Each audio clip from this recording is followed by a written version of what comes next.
2, 3, 4, 5 विद्यार्थी हैं, तो आपने बहुत कम उम्र में दारोगा क्वालिफाई कर लिया, कैसे कर लिया? हम तो यही कहना चाहेंगे कि जब तक सफल ना हो नींद चैन को त्यागो तुम, संघर्ष का मैदान छोड़कर मत भागो तुम।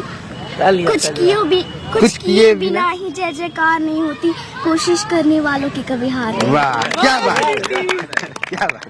दारोगा को बिहार पुलिस का सबसे करप्टेड माना जाता है, सबसे ज्यादा करप्टेड, इस पे क्या कहिएगा? ऐसा बात नहीं है।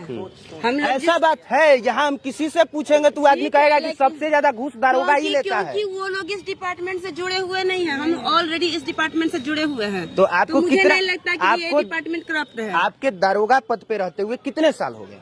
बिहार दारोगा की परीक्षा हुई और उस दारोगा में पूरे बिहार भर के बहुत सारे लड़के और लड़कियों ने क्वालिफाई किया है, और हमारे सामने एक ही संस्थान से तैयारी करने वाले 1, 2, 3, 4, 5 विद्यार्थी हैं, तो आपने बहुत कम उम्र में दारोगा क्वालिफाई कर लिया, कैसे कर लिया? मैंने नहीं किया।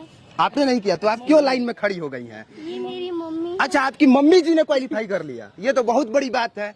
आपने कैसे किया ये? जब बेटा या बेटी हो जाने के बाद लोग नहीं सोचते हैं कि कोई लड़की या महिला जाके दौड़े, है ना, या फिर लॉन्ग जंप, हाई जंप वाला काम करे, फिर भी आप कर रही थी। क्या फैमिली में कोई विरोध नहीं कर रहा था? नहीं, मेरे फैमिली में कोई नहीं विरोध कर रहा था। पक्का? एकदम पक्का। और कितने बेटे बेटी हैं आप? मेरा एक बेटी और एक बेटा है। बेटी है 9.5 साल की, बेटा है 2.5 साल का। तो कब से कर रही थी तैयारी दारोगा? हम दारोगा की तैयारी 17 से कर रहे हैं। 2 बार हमको हाइट में छाट दिया गया, ये मेरा तीसरा है। इसमें हाइट मेरा जब 1.55 हुआ तो मेरे सेलेक्ट हो गए। कितनी बार परीक्षा दे चुकी थी? 3 बार परीक्षा दे चुके थे। 3 बार? 2 बार परीक्षा दिए, दोनों बार मेंस हो गया था, तीसरा बार था। तीसरा बार में सब। नाम क्या है आपका? सरिता कुमारी। सफलता का श्रेय किसको देती हैं? सफलता के श्रेय पहले तो अपने सासू माँ। किसको देती हैं? हाँ, बताइए। किसको? पहले तो सासू माँ और अपने हस्बैंड को देते हैं, और उसके बाद ओम प्रकाश भैया हैं, जो हम लोग को बहुत। कौन है ओम प्रकाश भैया? ओम प्रकाश भैया। अच्छा, ये आपके फिजिकल ट्रेनर है ना? खुद बहुत दुबले पतले लग रहे हैं, तो फिजिकली ट्रेंड कैसे किया आपने इन लोगों को? फिजिकली ट्रेंड हमने, जोर से और एकदम जोश में बोलिए। फिजिकली ट्रेंड इन लोगों को हम पहले, जब हमारे यहाँ सब ये आई, सरिता थी, विभा थी, कुछ और भी। टोटल कितने लड़के लड़कियां थे? टोटल हमारे यहाँ दरोगा का मतलब 15 या 16 लड़के। तो 15-16 में 4 लड़के और लड़कियां क्वालिफाई कर गए। 4 लड़के फिजिकल में पूरा क्वालिफाई किए थे, 2-4 लड़के छठे थे। उसके बाद जो लड़के छठे हैं तो मेरिट में छठे हैं, और यही 4 लड़कियां और 2 लड़के क्वालिफाई पूरा किए हैं। तो कब से इन लोगों की तैयारी करा रहे थे? जब इन लोगों का बिहार दरोगा का रिजल्ट आ गया, फाइनल रिजल्ट, तब हम यहाँ मतलब यहाँ तो हम अगले दिसंबर से दौड़ा रहे हैं, ठीक है। तो इन लोगों का फाइनल रिजल्ट आने के बाद हमारे यहाँ आई, और 2 माह हमारे यहाँ प्रैक्टिस की। बस 2 माह में इन लोगों ने फिजिकल क्वालिफाई कर लिया? 2 माह में, बस 2 महीने में क्वालिफाई कर लिया। हाँ? आपने कितने महीने में क्वालिफाई किया? ये भी की। अरे इन्होंने भी क्वालिफाई किया है ना, ये नहीं की है, तो फिर आप क्यों इस लाइन में खड़ी हो गई? खड़ा कर दिया गया। तो अच्छा, तो कितने लोगों ने क्वालिफाई किया? एक आप की है, एक आपने किया है, और एक आपने किया। 2 लड़की अभी नहीं आई, और 2 लोग नहीं आई हैं अभी। अच्छा, तो आप कैमरे में दिखने के लिए खड़ी हो गई? नहीं, खड़ा कर दिया गया, साइड में थे। अच्छा, कोई बात नहीं। आपका क्या नाम है? विभा कुमारी। अच्छा, आप कब से तैयारी कर रही थी? सर से तो मैं 2 महीना पहले जुड़ी हूँ। ऐसे मेरा सेल्फ चल रहा था फील्ड में, लेकिन सर वो बोलता ना, बिना गुरु ज्ञान नहीं होता है, तो सर का ज्ञान बहुत काम आया। अच्छा, ये बताइए, फिजिकल की तैयारी करना मतलब बहुत मुश्किल काम होता है, खास तौर पे लड़कियों के लिए। आपके लिए कितना मुश्किल था? ऐसा बिल्कुल फील नहीं हुआ, क्योंकि मेरा जो रनिंग था वो 5 मिनट 8 सेकेंड में निकला। और आपको समझ में आ रहा होगा कि मेरे देख के कि 5 मिनट 8 सेकेंड कोई ज्यादा लगता नहीं। आपके लिए कोई मायने नहीं रखता? कोई मायने नहीं रखता है मेरे लिए।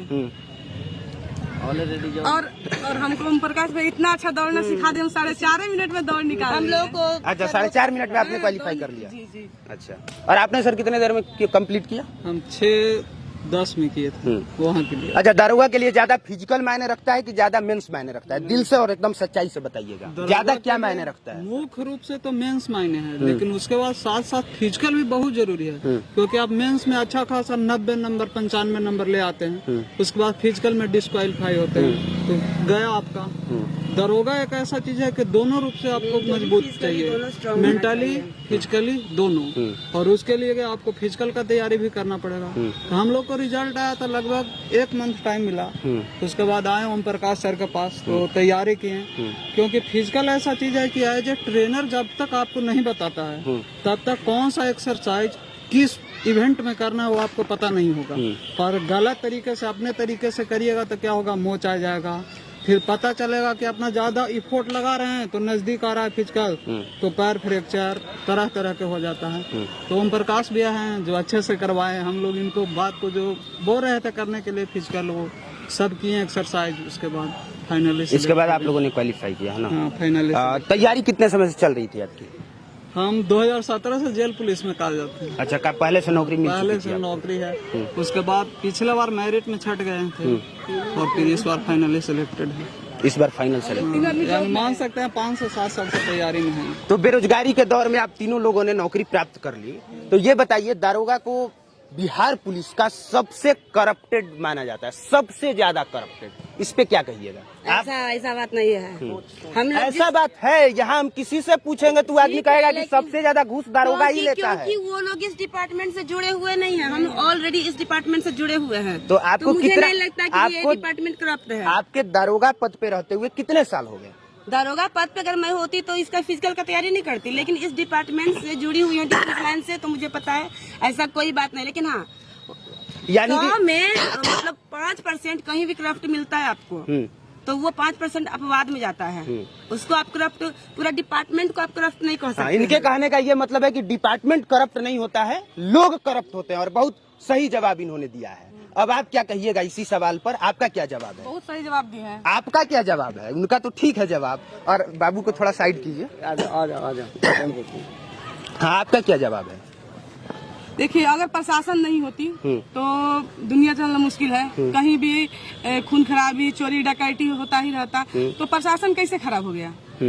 अगर मान लीजिए प्रशासन नहीं होती तो दिन दहाड़े किसी को कोई मर्डर कर सकता है। प्रशासन का डर ऐसा है कि कोई किसी का मर्डर नहीं कर सकता है। अगर मर्डर करेगा तो जेल में जाएगा, फांसी की सजा होगी, बहुत कुछ होगा। इसे प्रशासन बहुत जरूरी है। और इसमें दरोगा तो और जरूरी है।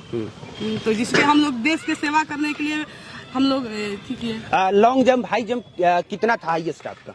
हम लोग का 9 feet long jump, 3 feet high jump था। हम लोगों ने एक बार में क्वालिफाई कर लिया था। एक बार में ही क्वालिफाई कर लिया। 3.5 फीट हाई जंप और 10 लॉन्ग जंप हम लोग करते थे। हाँ। यहाँ पे भी, और वहाँ भी हम लोगों ने 10 फीट दिया। अच्छा, इसलिए कोई प्रॉब्लम हम लोग को वहाँ पे कुछ भी प्रॉब्लम नहीं हुआ फिजिकल में। इसलिए कि ओम प्रकाश भैया इतना अच्छा से हम लोग को सिखाए थे कि वहाँ पर एक ही बार में क्वालिफाई कर गए। माने 5 बार में आप लोगों ने 4 बार ओम प्रकाश भैया का नाम ले लिया। इधर आइए थोड़ा सा। कब से करा रहे हैं तैयारी? तैयारी हम दिसंबर से करा रहे हैं। तो इतने कम समय में मतलब 4-5 लोगों को कैसे आपने सफल करा दिया फिजिकली, मतलब इतना बेहतर? आपका अपना रनिंग ये सब लॉन्ग जंप, हाई जंप सही है क्या? हाँ, मेरा कितना सही है? मेरा रनिंग अब भी 5 मिनट का है, ठीक है। जंपिंग भी 5 फुट का है। और लॉन्ग जंप तो हमारा 18, 19, 20। अपने गांव में सबसे ज्यादा आपका लॉन्ग जंप, हाई जंप था क्या? गांव में सबसे ज्यादा नहीं था, लेकिन मतलब दूसरा स्थान पे थे। दूसरे स्थान पे थे। दूसरे स्थान पे थे। अच्छा, तो ये दिमाग में कैसे आया कि नहीं, मतलब नौकरी वोकरी का चिंता छोड़िए, आराम से बच्चों को ट्रेंड करेंगे? मतलब आपकी तो नौकरी हुई नहीं होगी? नहीं हुई ना, तो खुद दारोगा नहीं बने, दूसरों को आपने दारोगा बना दिया। कहने का मतलब कि जिस मुकाम तक हम नहीं पहुंच पाए, अगर मान लीजिए हमारे माध्यम से कोई पहुंच जाता है तो उससे खुशी है और क्या है। बिल्कुल, तो यही सोचकर हमने ये काम प्रक्रिया शुरू की। और देखिए, ये छोटे से गांव से निकलकर छोटे छोटे संघर्ष नहीं, बहुत बड़े बड़े संघर्ष करके और बड़ी बड़ी सफलताएं अर्जित करना इसको कहते हैं। हो सकता है बहुत लोगों के नजर में दारोगा कोई बहुत बड़ा मुकाम नहीं है, या बहुत लोगों को लगता होगा कि बहुत संघर्ष नहीं है, या फिर बहुत संघर्ष की कहानी नहीं है, लेकिन जो बच्चे सामान्य प्रतियोगी परीक्षाओं की तैयारी करते हैं उनसे पूछिए कि दारोगा उनके लिए कितना मुश्किल भरा काम होता है। ये वो बच्चे बताएंगे कि इसके लिए कितना एड़ी चोटी एक करना पड़ता है। सही बात है ना? सही बात है। अभी जो जैसा है स्थिति बेरोजगारी की, और लड़के इतना कंपटीशन में तैयारी करने वाले हैं, वैकेंसी देखे रहे हैं। सेंट्रल से तो बहुत, हम लोग बिहार में हैं तो स्टेट लेवल का बहाली निकल रहा है, खास करके पुलिस दरोगा अधिकतर। लेकिन इसमें जो भी कंपटीशन में है, अच्छा खासा तैयारी कर रहा है तो उसका सिलेक्शन हो रहा है, लेकिन सेंट्रल लेवल पर तो नहीं है। इसके चलते बेरोजगारी का तो बहुत ज्यादा मान है। इस समय अभी के जो मतलब स्थिति है उसके अनुसार है कि सरकारी नौकरी ले लिए यानी भगवान से भेंट कर। सरकारी नौकरी यानी भगवान से, तो भगवान से भेंट हो गया आप लोग को? हाँ, हाँ? भगवान से भेंट हो गया, मेरा सपना पूरा हो गया। आपका सपना पूरा हो गया? आपके मम्मी पापा पति सबका? सबका, मेरे सासू माँ का, मेरे हस्बैंड तो बहुत श्रेय है। सभी लोगों का गर्व से सीना चौड़ा होगा ना? बहुत, मेरे हस्बैंड बहुत खुश हैं। अच्छा, और आपके? फुल फैमिली, टोटल फैमिली सभी खुश हैं। आपके साथ परिवार वालों ने भी सपना देखा था कि हमारी बेटी इतना बड़ा ये काम कर पाएगी? बिल्कुल सर, सभी परिवार वालों ने देखा। मैं अपने गांव से प्रथम दरोगा बनकर जा रही हूँ। अपने गांव से आप प्रथम दारोगा हैं और आप भी प्रथम दारोगा हैं। वाह, ये बहुत बड़ी बात है और बधाई है। बधाई आप सभी को, और तैयारी कराने वाले ओम प्रकाश भाई आपको भी बहुत बहुत बधाई। और जो लोग जो है सफल नहीं हो पाते हैं उनके लिए क्या टिप्स दीजिएगा? उम्र बीत गया, सफल नहीं हो पाए और फिर जो है वो धीरे धीरे डिप्रेशन के शिकार हो जाते हैं, उनके लिए 2 लाइन मोटिवेशनल सबसे लाइन बड़ी बताइए। कमी उनका यही है कि वो खुद को कमजोर मान लेते हैं। अगर वो मेंटली इस चीज को मान ले कि मुझे करना है तो वो करके ही रहेंगे। उनको बोल दीजिए हमेशा पॉजिटिव सोच रखेंगे। अगर पॉजिटिव सोच रखेंगे तो हमेशा क्वालिफाई होंगे। इसलिए कि हम हमेशा पॉजिटिव सोच रखते हैं और पॉजिटिव सोच रखने के लिए ही सलाह देते हैं किसी को। इसलिए कि मन के हार है या मन के जीत है। अगर मन से आप हार गए तो हार ही गए। हार गए। हाँ, अगर और आप अपनी मम्मी के लिए क्या कहिएगा? आपकी मम्मी दारोगा बन गई। हम तो यही कहना चाहेंगे कि जब तक सफल ना हो नींद चैन को त्यागो तुम, संघर्ष का मैदान छोड़कर मत भागो तुम। कुछ किए बिना ही जय जयकार नहीं होती, कोशिश करने वालों की कभी हार नहीं। वाह, क्या बात है, क्या बात। मेरी मम्मी 2 बार हाइट में छट गई थी और ये तीसरा बार उनका क्वालिफाई। तो तुम बोलती थी कि मम्मी क्या है यार, क्यों ऐसे हो जा रहा है? बोलती थी ऐसा? भगवान जो देखने वो नसीब में है। ये छोटे छोटे अरमान जब सच होते हैं तब उनसे जाके पूछिए कि खुशियाँ क्या होती हैं। जब छोटे छोटे सपने सच होते हैं तब उनके परिवार वालों से पूछिए कि सफलता और संघर्ष के कहानी की इबारत कैसे लिखी जाती है। बाकी सफलता और संघर्ष की कहानी पर मैं ज्यादा लेक्चर नहीं दूंगा। देखने वाले लोग खुद इतने समझदार हैं कि कमेंट बॉक्स में आके हमको समझा के चले जाते हैं, इसलिए ज्यादा मैं ज्ञान नहीं दूंगा। बस मैं ये 2-3 कहानियां इसलिए दिखा और बता रहा था कि आप भी इससे मोटिवेट हो सकें और ऐसे आदमी से भी और ऐसे लड़के से भी मोटिवेट हो सकें कि अगर कुछ भी नहीं हुआ तो भी आप बहुत कुछ कर सकते हैं। अगर अपना न काम बना तो बहुतों का काम बना के अपना काम बना सकते हैं। सही है ना?